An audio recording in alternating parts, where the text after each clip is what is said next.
હવે આપણે જોઈશું પ્રયોગ પદ્ધતિ.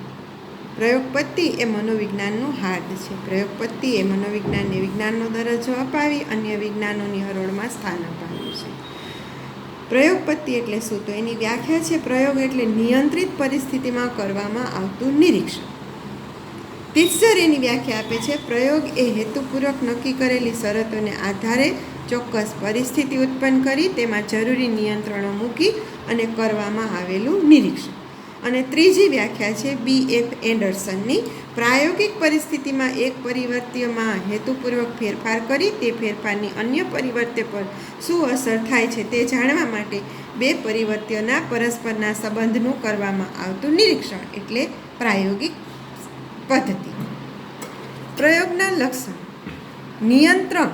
પહેલું લક્ષણ છે નિયંત્રણ. પ્રયોગશાળામાં કરવામાં આવતા કોઈ પણ પ્રયોગમાં જો નિયંત્રણ ન હોય તો એક પરિવર્ત્યની બીજા પરિવર્ત્ય ઉપર શું અસર થાય છે તે ચોક્કસ જાણી શકાતું નથી. આથી પ્રયોગ કરતાં પ્રયોગ દરમિયાન જે પરિવર્ત્યોનો અભ્યાસ કરવાનો હોય એ સિવાયના અન્ય તમામ પરિવર્ત્યો પર નિયંત્રણ રાખે છે. દાખલા તરીકે ઊંઘની ગોળીની વ્યક્તિની કાર્યક્ષમતા પર થતી અસર તપાસવાના પ્રયોગમાં ઊંઘની ગોળી લેવાની આદતવાળી વ્યક્તિઓને પ્રયોગપાત્ર તરીકે લેવા જોઈએ નહીં. બીજું છે પરિવર્તન. પરિવર્તન એ પ્રયોગનું ખૂબ જ મહત્ત્વનું લક્ષણ છે. જો પ્રયોગમાં પરિવર્તન કરવામાં ન આવે તો પરિસ્થિતિ તેની તે જ રહે છે, તેથી અભ્યાસ શક્ય જ બનતો નથી. આથી જ પરિવર્તન એ કુદરતી નિરીક્ષણની સરખામણીમાં પ્રયોગ પદ્ધતિને વધારે વૈજ્ઞાનિકતા બક્ષતું લક્ષણ ગણાવી શકાય. દાખલા તરીકે ઘોંઘાટ. ઉષ્ણતામાનની શિક્ષણ પર થતી ઘોંઘાટ અથવા ઉષ્ણતામાનની શિક્ષણ પર થતી અસર તપાસવાના પ્રયોગમાં ઘોંઘાટ વગરની, થોડા ઘોંઘાટવાળી અને અતિ ઘોંઘાટવાળી આવી ત્રણ પરિસ્થિતિ ઊભી કરી અને વિવિધ પરિવર્તનો લાવી વિવિધ પરિસ્થિતિઓમાં વ્યક્તિની શિક્ષણની કાર્યક્ષમતામાં થતા ફેરફારોનો અભ્યાસ થઈ શકે છે. ત્રીજું છે પુનરાવર્તન. પ્રયોગને કુદરતી નિરીક્ષણ કરતાં વધુ વિશ્વસનીય દરજ્જો જો પ્રાપ્ત થયો હોય તો તેના પુનરાવર્તનના લક્ષણને કારણે કોઈપણ પ્રકારના નૈસર્ગિક પ્રયોગમાં પુનરાવર્તન શક્ય ન હોવાથી, નૈસર્ગિક એટલે કુદરતી, એમાં પુનરાવર્તન શક્ય ન હોવાથી તેના પરિણામોની ચકાસણીનો અવકાશ નથી. એટલે જ કુદરતી નિરીક્ષણ કરતાં પ્રયોગશાળાનો પ્રયોગ વધુ વિશ્વસનીય ગણાય છે. દાખલા તરીકે અગાઉના પ્રયોગોના પરિણામો પુરુષો કરતાં સ્ત્રીઓમાં સૂચનવસ્થા વધુ હોય છે એમ દર્શાવે છે. હવે જ્યારે સ્ત્રી અબળા મટી સબળા બની, શિક્ષણ પ્રાપ્ત કરીને શિક્ષિત બની ત્યારે ઉપર દર્શાવેલ પરિણામમાં બદલાવ આવ્યો છે કે નહીં તે પુનરાવર્તનના આધારે ચકાસી શકાય છે. ચોથું છે વસ્તુલક્ષિતા. પ્રયોગ દરમિયાન પ્રયોગ કરતા નિરીક્ષકની અથવા તો નિરીક્ષકની કોઈ પણ અંગત માન્યતા, મનોવલણ અને પૂર્વગ્રહ વગરનું નિરીક્ષણ એટલે વસ્તુલક્ષિતા.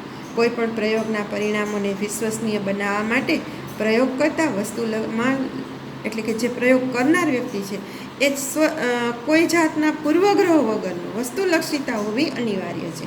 જ્યારે પ્રયોગમાં પ્રયોગકર્તા કે નિરીક્ષકની અંગત માન્યતા કે મનોવલણો ભરેલું નિરીક્ષણ કરવું એટલે વ્યક્તિલક્ષિતા.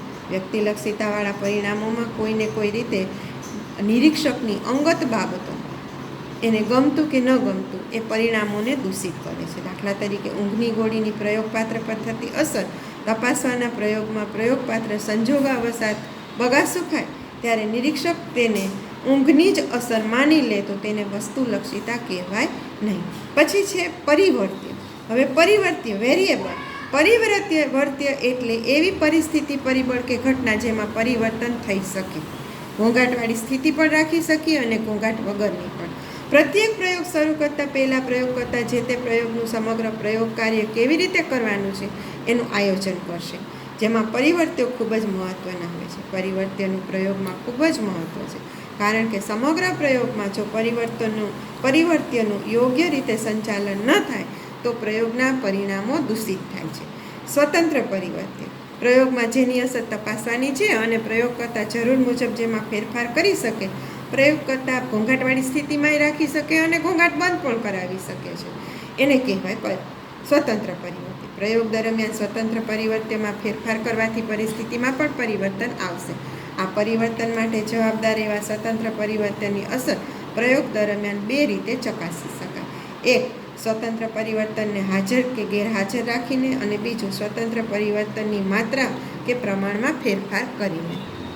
દાખલા તરીકે આલ્કોહોલની પ્રયોગપાત્રની સ્મૃતિ પર થતી અસર ચકાસવાના પ્રયોગમાં આલ્કોહોલ એ સ્વતંત્ર પરિવર્ત્ય છે. આલ્કોહોલની અસર બે રીતે તપાસી શકાય. પ્રયોગપાત્રને આલ્કોહોલ આપીને એટલે કે સ્વતંત્ર પરિસ્થિતિ ઊભી કરીને, અને આલ્કોહોલ આપ્યા વગર એટલે નિયંત્રિત પરિસ્થિતિમાં. આલ્કોહોલના પ્રમાણમાં ફેરફાર કરીને વધુ કે ઓછું એક જૂથને 50 મિલી, બીજા જૂથને 100 મિલી, ત્રીજા જૂથને 150 મિલી આલ્કોહોલ આપીને ત્રણેય જૂથની સ્મૃતિની સરખામણી કરી સ્વતંત્ર પરિવર્તનની માત્રામાં ફેરફાર કરવાથી થતા પરિવર્તનો જાણી શકાય છે. આધારિત પરિવર્તન. પ્રયોગ દરમિયાન સ્વતંત્ર પરિવર્તનની સીધી અસર જેની ઉપર પડે તેને આધારિત પરિવર્તન કહેવાય. આધારિત પરિવર્તન સ્વતંત્ર પરિવર્તન પર આધારિત હોવાથી તેને આધારિત કે અવલંબી પરિવર્તન તરીકે ઓળખાય છે. આધારિત પરિવર્તન એ પ્રયોગનું પરિણામ પણ કહેવાય છે. પ્રયોગ કરતા પ્રયોગ દરમિયાન ક્યારેય આધારિત પરિવર્ત્યમાં ફેરફાર કરી શકતો નથી. દાખલા તરીકે ઉપરના ઉદાહરણ આલ્કોહોલની પ્રયોગપાત્રની સ્મૃતિ પર થતી અસરમાં સ્મૃતિ એ આધારિત પરિવર્ત્ય છે, એમાં કોઈ ફેરફાર થતો નથી.